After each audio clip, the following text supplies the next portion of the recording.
money. Book before the 1st of March and get away with a bit more. Why so worried, Robert? It's about my checkup.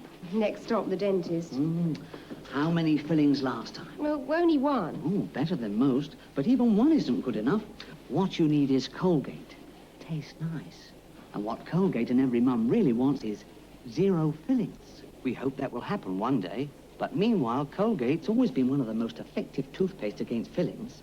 And now, since they've introduced a new Colgate with an advanced fluoride system for even fewer fillings, it's even better. That's what I want. 0 fillings. And no other toothpaste comes closer. Nobody's working harder than Colgate for 0 fillings. I'd like to tell you about this terrific new coffee. No, I like Maxwell House. But it is Maxwell House. Only it's new. They've made it even better.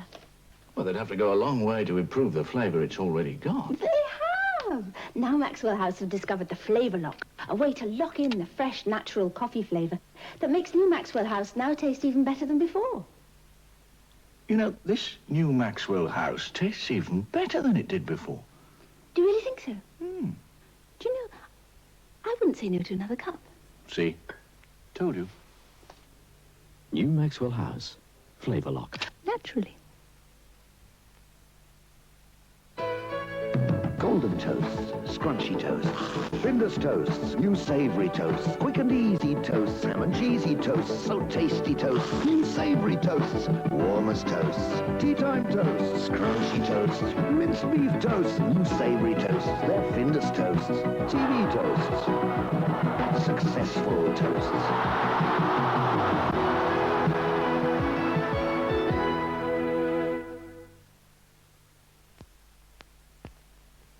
When you're moving fast, take Minstrels with you. Enjoy them anywhere, whatever you do. Cause they melt in your mouth, not in your hand. Minstrels, big pieces of smooth milk chocolate in a crispy shell, so they melt in your mouth, not in your hand. So you keep on and keep having fun. Wherever you go, take Minstrels along. They melt in your mouth, not in your hand. They melt in your mouth, not in your hand. That old nappy rash ain't much fun.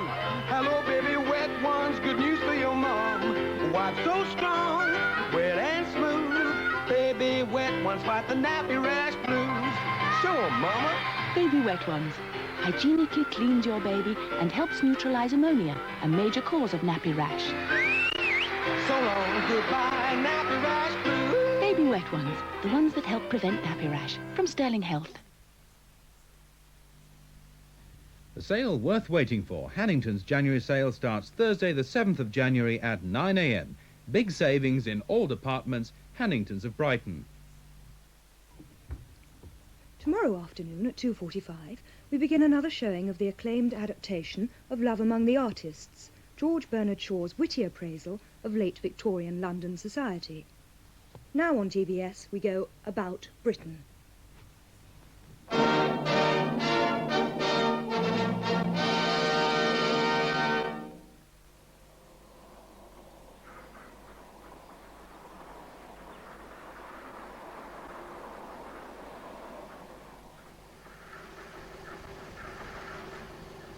Morning to you. What's in passport? It's summertime in Foulness. Yes. Well, it's not always like this. It's not. Definitely not. Nice of you to lay it on for today. It's all right. Thanks very much.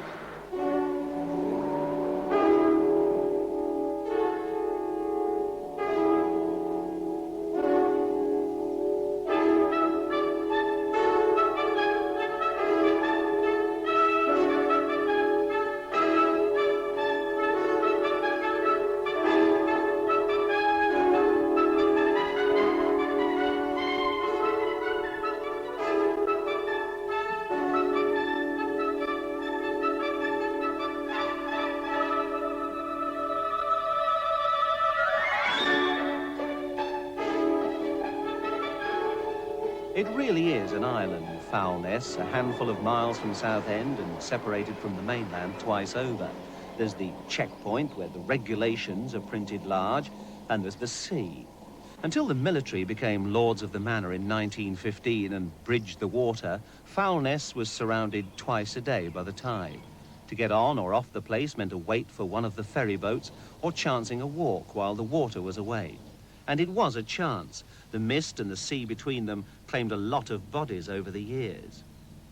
The sea claims the land back too from time to time, and the signs are that man's lease of the island is almost up as the tidal waters reach farther and farther up the Thames estuary into distant Middlesex.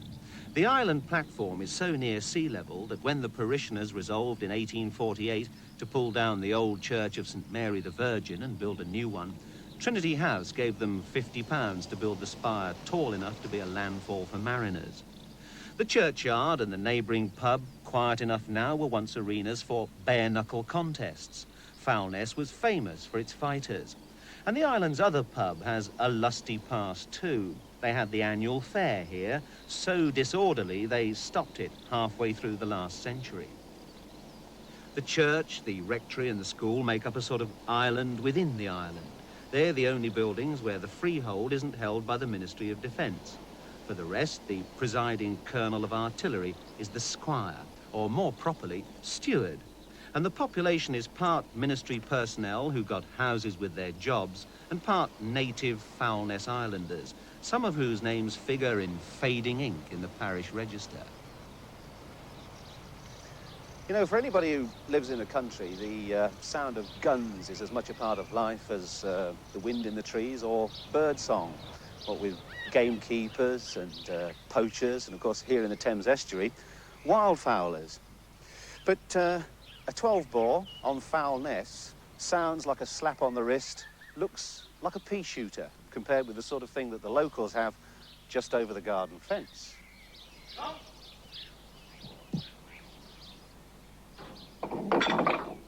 Being an island and flat and at the end of nowhere, Foulness was just right for the job.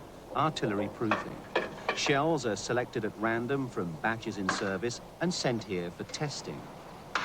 This gun is a naval type, and in spite of its rigid concrete bed, it rocks the earth.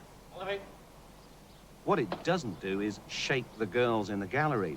I wondered what it was most important for a girl to know to do a job here. The ability to play cards is an advantage, they reckon. Hands off. Start. Send. Go. 3 degrees. 1 degree. 6 minutes. 3 degrees. 8 minutes. Circle line. Right in, sir. Roger. Ready? Ready. Circuit, sir. Program round 1. 4, 3, 3, 2, 1. Fire!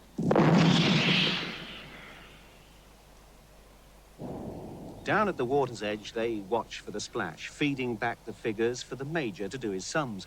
A chilly sort of job some days. 4, 3, 2, 1. Fire!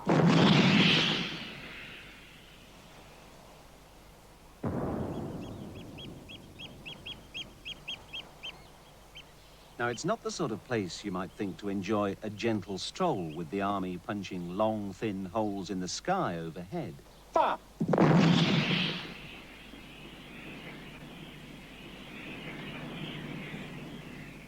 And yet, here at Church End, the voice of that 4.5-inch Vickers so close is no more disturbing than the occasional passing car. So says one who knows better than anybody, Phoebe Webb, First Lady of Foulness. Oh, Phoebe, this is the house you were actually born in? Yes. You haven't strayed very far from home, then, have you? No. Why is that? Just contented, I suppose. See, I do my gardens and do other things. What is it about Foulness, though, that actually keeps you here? Well, nice and quiet, isn't it? Not all the time. Not so quiet as it was. No, but I don't know.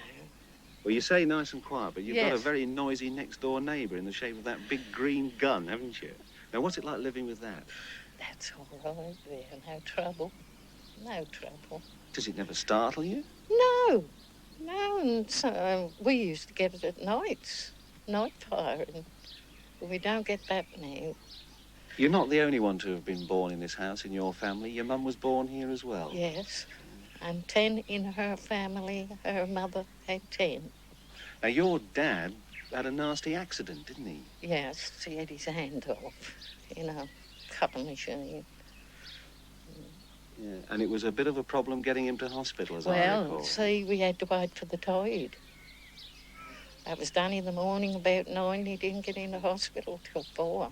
You haven't strayed very far from home? No. Do you intend ever to move from No here? fear, no fear, no. No. No, I don't want to. You never aspired to the other number 10, then?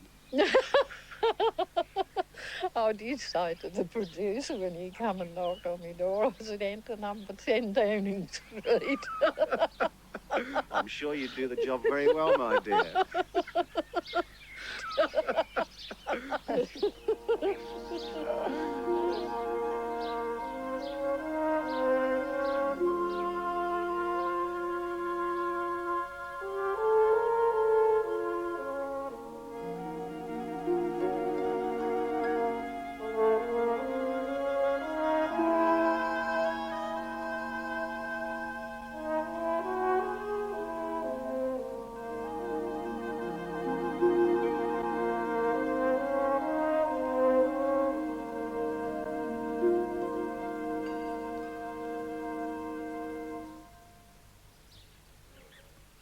Even though they're behind the wire and beyond the bridge, the people of the two settlements on Foulness, Church End and Courts End, are no different when it comes to the conduct of a community.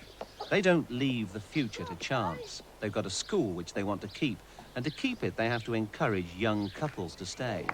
This is part of the purpose of the liaison committee, the talking shop for the locals and the military, which allocates houses to the best advantage.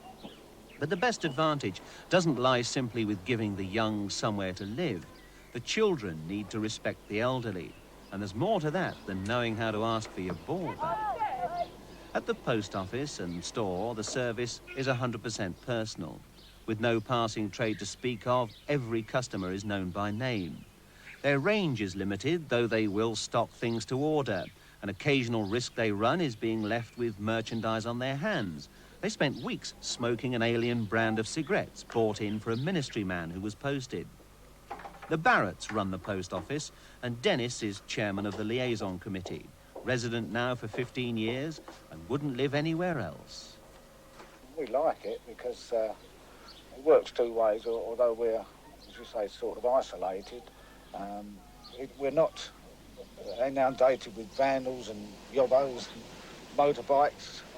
With the security gate as it is and the position that it is, we're very happy with it. And the last thing we'd like to see would be that gate to disappear.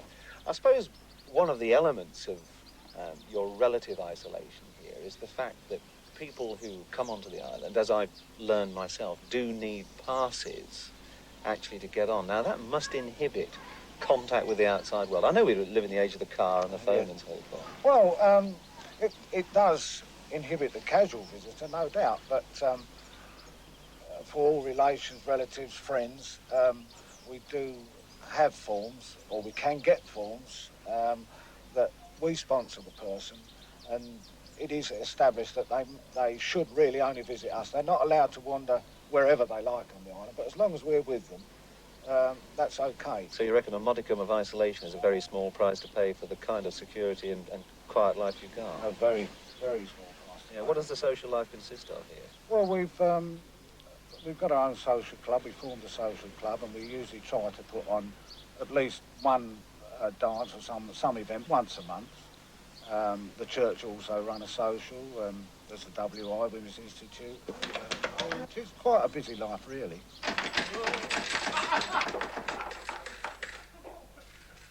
It's called the King's Head, though it takes more than a mere glance at the outside to reveal the fact. There's no sort of a living for a sign painter around here. There is a sign somewhere about the place, but it doesn't need it. In fact, it probably doesn't really need a name either, except to distinguish it from the island's other pub. And it definitely doesn't need any of the other legends you find on mainland houses. Whether coaches are welcome or unwelcome is immaterial. There are no coaches. In the pubs, as in the shops, there's no passing trade to speak of. No mods, no punks, no rockers, no Hell's Angels. No trendies in designer jeans and sports cars. No town-based executives going rustic in search of a ploughman's lunch. If food is wanted, the answer's nuts and a sandwich made with any bread you like, as long as it's white. This is a pub which the licensee and the regulars between them choose to make it, the soldiers and the ministry people and the men who work on the various farms. If their sort of lunch comes in a glass, or if their idea of an evening out is to stand a round or two, it's as well for them to stay on good terms with Mr. Nichols here or Mr. Farrington at the George and Dragon, because if you're barred for some misdemeanour, it's a long way to the next drink.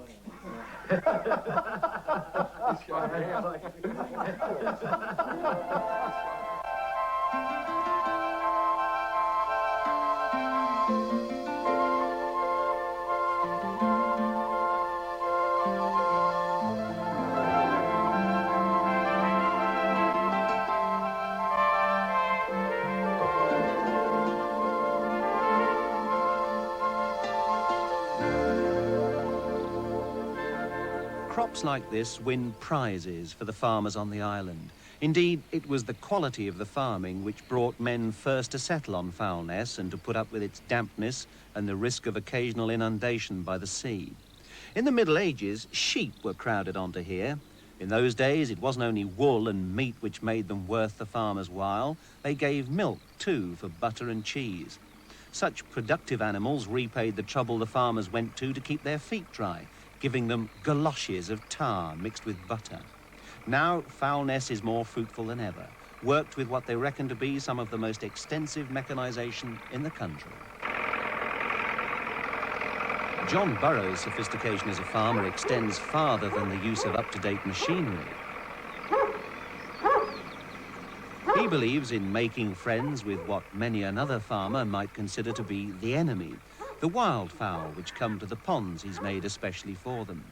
This is a recognition of the bird's historic rights embodied in the island's name, the Old English ness, meaning promontory, and fugla, meaning wild birds, hence foul ness.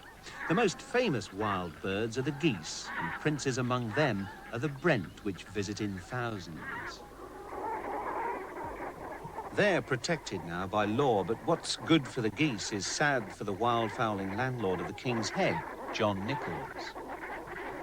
I think it's sad in some ways, because I think the birds, especially the geese, the brent geese you can't shoot, well, they were, when you were allowed to shoot them, you couldn't shoot many of them because they are really crafty, and you can't, once you've shot at them, they won't come near you. And when they shot them out, there used to be, I should say, 20,000, 30,000 geese here. And I suppose if you got 100 shot in a year, or perhaps 150, that was a lot. But the thing is now that there's a little food for them. The food doesn't grow here. Consequently, they come here in the autumn and they eat their food before the end of January. Before the end of December. And of course then they come up on the land after the wheat. So how then do the farmers react to that sort of thing? Well, I think they shoot, some of them, but I think they're allowed to shoot. If they're doing a lot of damage, they're allowed to shoot them, but they can't. They go off this field now onto that one, and you go after drive them off that one onto this. They've got that habit now. And years ago, before they protected them, you never saw a goose fly over this island, ever. They go round. You'd never see them come over the island. Only in fog. They'd get lost in fog and come over. It's almost as now then as if they know they're protected birds. They do. They appear to. They must have read it somewhere. It's an odd paradox that the Army's firing of those shells day after day doesn't put off the birds. Far from it. The guns and the checkpoint inhibit other forms of disturbance. What's more, the Army encourages the recognition of birds' rights, and that suits gamekeeper Gerald Hume very well. What do you want other people for when you've got nature around you?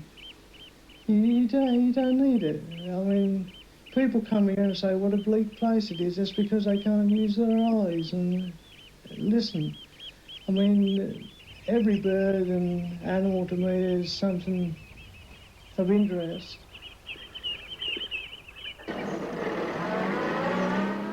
It might seem at first that Foulness hasn't much to offer in the line of old buildings or relics of a past way of life. Weatherboard and brick, solid and respectable, elderly but not particularly old is all there appears to be. But there's been some enthusiastic digging lately by the local archaeological society. They found, for example, that Ridgemarsh Farm here, reckoned to be little more than 100 years old, is actually 17th century.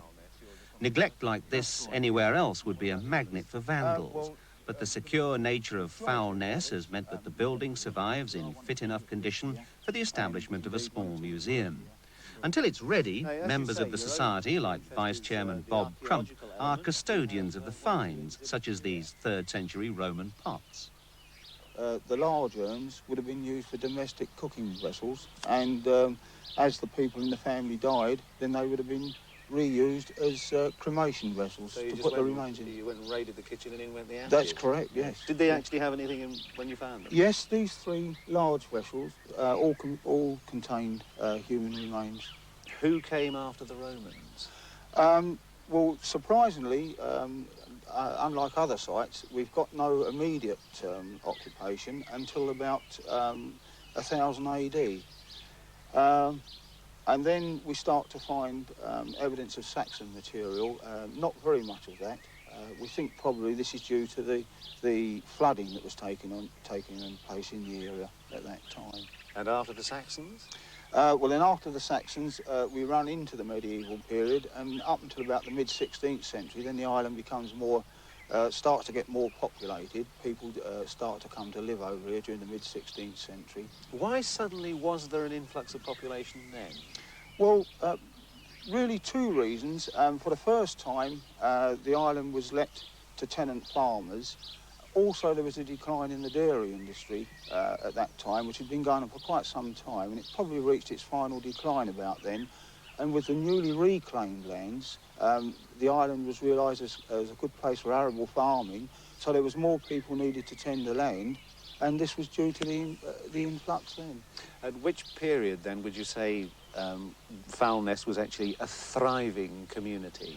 Well, I think it probably started in the mid-16th century, and then it gradually built up until it reached its peak in the mid-19th century. And then began to decline once again? And then the population began to decline, probably due to people moving away to other industries in the area. During the mid-19th century, the brickfields started to operate quite closely, and there was more work for people to do there. But still there was the tendency needed here for people to work on the land, of course.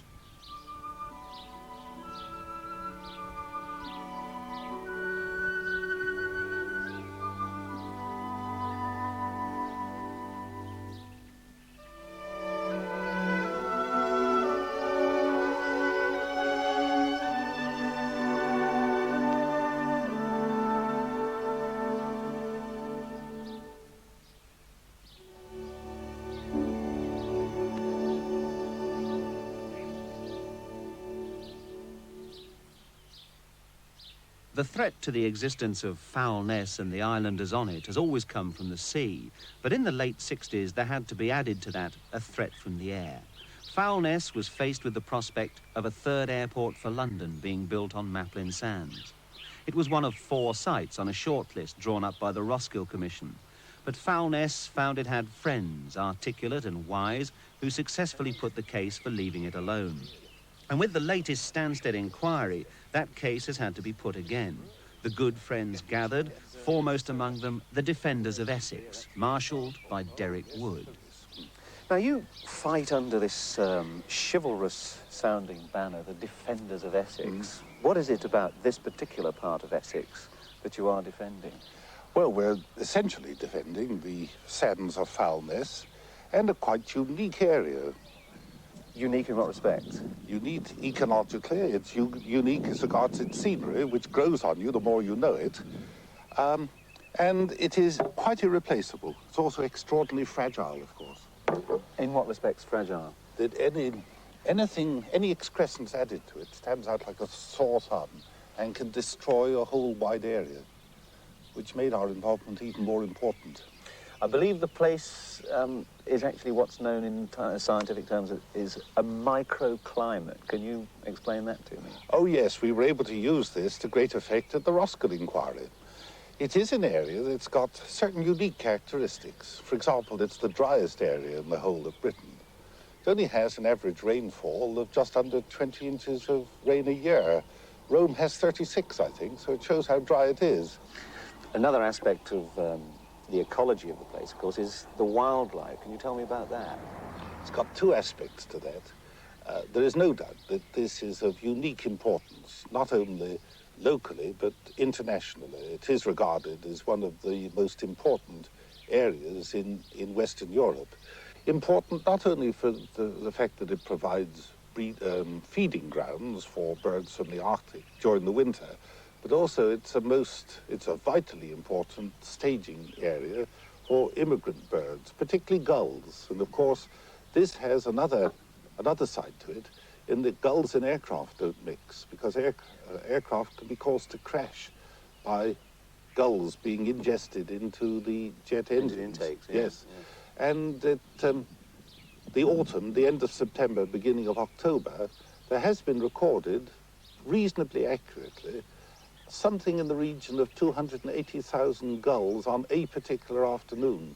And that means death to the biggest and most sophisticated jet aircraft. That's an awful Bird strike lot of here gulls. is of fundamental importance, and it would only be an irresponsible person to ignore it. Would you say that the islanders of Foulness, having rallied to the standard of the defenders of Essex over the airport business, have actually become more aware of themselves, more aware of the place in which they live, airports notwithstanding? Oh, yes, because the airport is only one of many external threats they've always had hanging over their heads. The major one being the threat of inundation from the sea, of course, which is very actively in their minds because it was as late as 1953 when the island was underwater and where there was actual loss of life on it. It's a fearful association that they have with the sea. So they don't, and this draws, there's nothing like external threat to cause a community to become a whole.